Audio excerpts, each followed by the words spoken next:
Olá, eu sou Mariane Roma e hoje nós vamos falar sobre a definição do processo de enfermagem. E para me ajudar nesse assunto, eu conto com a presença da Paula Lousada, que é mestre em enfermagem. Seja bem-vinda, professora. Eu agradeço. Bom, professora, já começa explicando para a gente o que é o processo de enfermagem.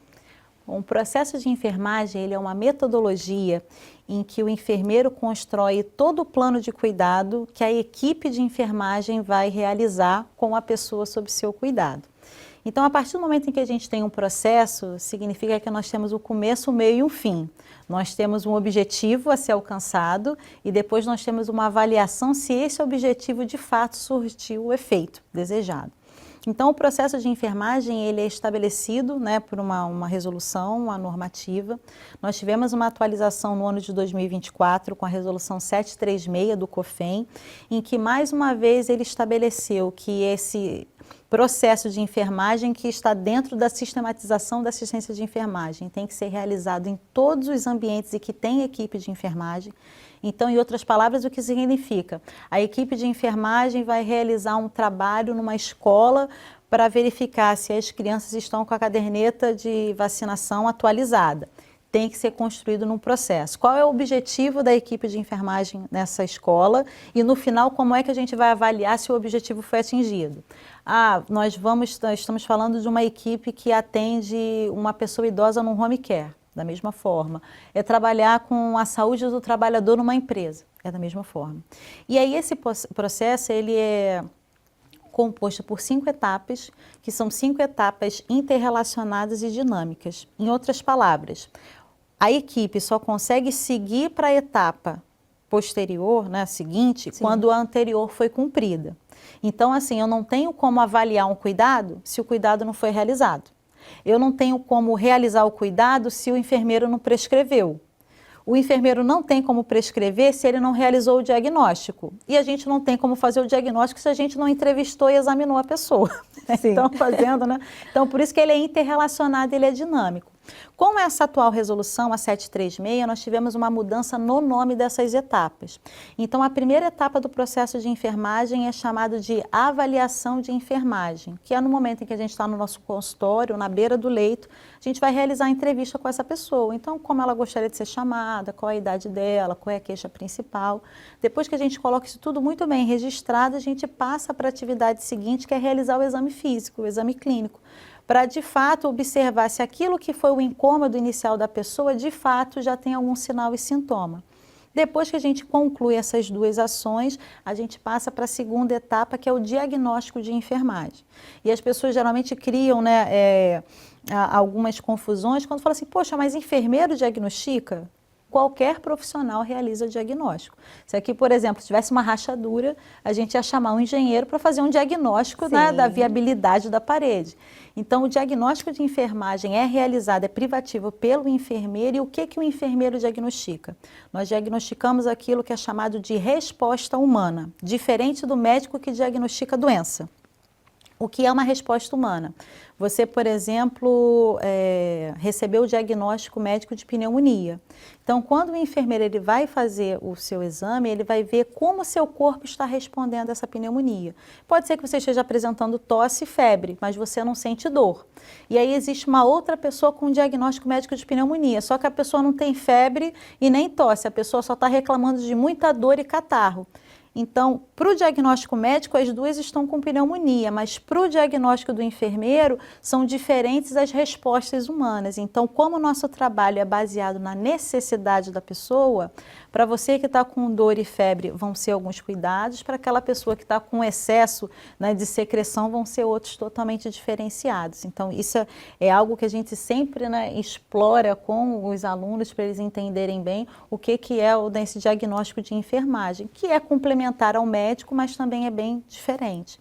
Depois que a gente identificou a necessidade daquela pessoa, o enfermeiro vai construir o plano de cuidados. Então, o que vai ser feito com essa pessoa? Essa pessoa consegue tomar banho por si? Ou a gente vai ter que dar banho nessa pessoa, auxiliar nesse momento da higiene? Quais são as medicações que precisam ser realizadas? Essa pessoa precisa de acompanhamento, supervisão, às vezes até para se mobilizar no leito, para poder sair. Então, tudo isso entra nesse plano de cuidados. Depois que esse plano de cuidados é realizado pelas pessoas da equipe que o enfermeiro delegou, nós passamos da etapa da implementação, que é o fazer propriamente dito, para a etapa chamada evolução, que foi a segunda alterada por essa resolução. E aí o que é evolução? O enfermeiro ele vai ver todo o plano de cuidados que foi prescrito para aquela pessoa, se as intervenções melhoraram, pioraram ou mantiveram a pessoa na mesma situação. E aí a gente vai rever se piorou, surgiu algum outro sinal e sintoma ou manteve a pessoa na mesma. O que foi que aconteceu para a gente não ter tido a eficácia que foi esperada? Então, esse processo de enfermagem, eles são essas 5 etapas que acabam norteando e dando uma qualidade melhor ao cuidado, porque eu brinco até e falo em sala de aula, a gente não vai dar injeção na testa de todo mundo. Exato. A gente vai fazer exatamente aquilo que a pessoa necessita naquele momento. Em relação a como é que funciona, né, a operacionalização do processo de enfermagem, mas na estomaterapia? Então, na estomoterapia, nós vamos ter ali especificidades relacionadas à condição clínica, que é uma condição clínica de uma complexidade maior, porque a pessoa estomizada, ela já passou por um processo cirúrgico na realização daquele estoma. Dependendo do que foi o contexto clínico inicial para a realização do estoma, a gente tem ali uma outra equipe de suporte, se foi algo relacionado a um trauma automobilístico, se foi algo relacionado a um câncer, se foi algo relacionado a uma doença progressiva degenerativa. Então, é um trabalho assim muito singular e altamente especializado, né? Pessoas que realmente conhecem todas as repercussões que aquela situação vão trazendo. E quando a gente trabalha com a pessoa estomizada, o processo é o mesmo. Eu preciso entrevistar e examinar aquela pessoa, eu preciso ver como o corpo dela está respondendo àquela nova condição que é o estoma e ver a repercussão disso no dia a dia da pessoa. A pessoa teve alimentação alterada, a pessoa ela tem as eliminações dela vésico-intestinais agora modificadas. Muitas das vezes é algo que é muito impactante para a gente. Como a pessoa estomizada é uma pessoa com deficiência agora, dependendo da região do estômago e a condição clínica que levou a isso, é uma pessoa que não pode mais continuar no emprego dela. Sim. Né? Então, assim, a gente tem uma mudança muito brusca, tudo isso tem que ser avaliado. E aí nós traçamos aquela conduta, o plano de cuidados, né, dos mais variados, até do cuidado do estômago, para que não haja uma perda, até mesmo esses cuidados relacionados a sensibilizar a família no apoio dessa pessoa nesse momento. E depois, né, da execução pelos diferentes profissionais da equipe de enfermagem, a gente avalia se essa pessoa está conseguindo se readaptar e se principalmente, né, esse estômago está evoluindo da forma esperada. Agora, para fechar, você já falou um pouco, mas eu acho importante falar um pouco mais da importância do enfermeiro nesse processo. O enfermeiro, ele é uma pessoa habilitada, né, com domínio de saber do ser humano como um todo. E o que eu quero dizer com isso? O enfermeiro, ele é aquele profissional da área da saúde que ele estuda 5 anos na sua graduação, né, fora todas as especializações que vêm após isso, para cuidar bem de pessoas. E o diferencial do enfermeiro em relação a todos os outros profissionais da saúde, que são igualmente importantes, mas tem foco na doença, no distúrbio, no desequilíbrio, o enfermeiro, ele tem foco na pessoa. Então, Mário, vou dar um exemplo. Se você está bem, está saudável, eu sou enfermeira, vou cuidar de você para te manter saudável. E se você surgir com algo, eu rapidamente vou detectar. E se você adoecer, tudo bem, eu vou cuidar de você para restabelecer a sua saúde. Então, o enfermeiro, nesse momento, ele acaba sendo um profissional vital porque ele vai acompanhar essa pessoa de forma contínua.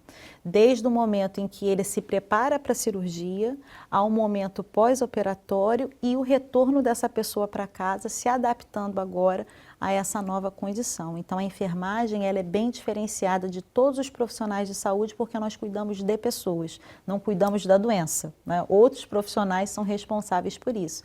E a estomoterapia, nós nos aprofundamos ainda mais nessa clínica, porque quando a gente fala de estomoterapia, por mais que o foco seja o estomoterapeuta, ele tem domínio de conteúdo para cuidar da estomia e todas essas repercussões na vida da pessoa, mas como também feridas complexas e essa incontinência urinária e fecal.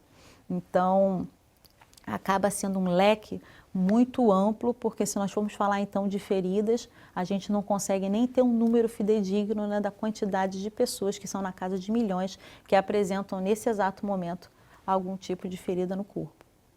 Muito bem colocado, professora. Infelizmente chegamos ao final, mas eu queria agradecer você pela presença e também por todo esse conhecimento. Muito obrigada. Eu agradeço. Bom, é isso. Chegamos ao final, mas eu realmente espero que a gente tenha conseguido agregar bastante conhecimento a todos vocês. Até a próxima!